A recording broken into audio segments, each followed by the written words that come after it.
بيراميدز لا يشكل اي خطوره اطلاقا على النادي الاهلي، لان سامع كده بعد مباراه سان داونز وبيراميدز ان بيراميدز لو خد البطوله فهيشكل خطوره على الاهلي، اصله هيجيب لعيبه مش عارف بكام، اصله هيصرف ايه.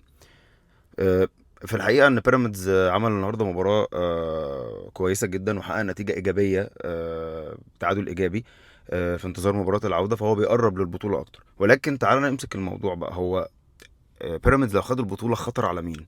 بيراميدز لو خد البطوله، هو مبدئيا كده بيراميدز بقاله 3 سنين بيلعب دوري ابطال افريقيا مكان الزمالك، والزمالك بقاله 3 سنين بيلعب كونفدراليه. فتخيل كمان بيراميدز بقى يجي ياخد البطوله، يعني فيبقى دخل في لعبه ايه، ان هو دلوقتي بقى معاه بطوله دوري ابطال افريقيا، والزمالك لسه على الخمسه اللي هو واخدهم، واخر واحده كانت من 23 سنه. فطبعا خلاصه الموضوع، انت الخطوره كلها على نادي الزمالك وليس على النادي الاهلي خالص. النادي الاهلي اوريدي بيصرف، اوريدي بيجيب لعيبه، اوريدي عنده استقرار فني، عنده استقرار اداري، عنده استقرار مادي. فانا ماشي في حته معينه. الزمالك هو اللي عنده مشكله في الحاجات دي، عنده مشاكل في الجوانب دي كلها. فبيراميدز بيشكل خطوره على الزمالك.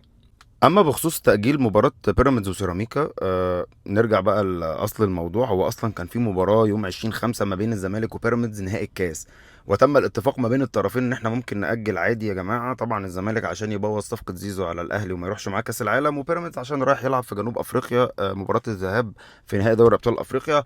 وحقهم طبعا أكيد، ما حدش يقدر ينكر. وتم تأجيل المباراة بالفعل ليوم 5/6. فدلوقتي أنا عايز حد فيكم يقول لي ميعاد نلعب فيه ماتش طيب بيراميدز وسيراميكا. يعني ادوني ميعاد. الاهلي هيلعب يوم 28 مع فاركو، فبيراميدز هيلعب يوم 28 مع سيراميكا. انت عايز تأجل له الماتش فيتلعب بعد 5/6، اللي هو مثلا ممكن الاهلي يبقى في. طب لو الاهلي خسر، لو الاهلي خسر من فاركو، انا بقى ابقى في امريكا قاعد انا بقى كده مستني بستعد الماتش الافتتاح في كاس العالم للانديه، وممكن ابقى بخسر الدوري. يعني ده في علم مين ده؟ ما خلاص انا اجلت لك ماتش، اجلت لك ماتش في الدوري عشان تروح تلعب في جنوب افريقيا. ايه المشكله اما تلعب هنا؟ وبعدين انتوا عمالين تتكلموا اصل اللائحه بتقول، اللائحه بتقول. طب ما اللائحه بتقول ان بيراميدز عادي بيلعب وفق اللائحه عادي، بره الارض مش عارف 3 ايام وجوه الارض مش عارف كام يوم وخلاص يعني.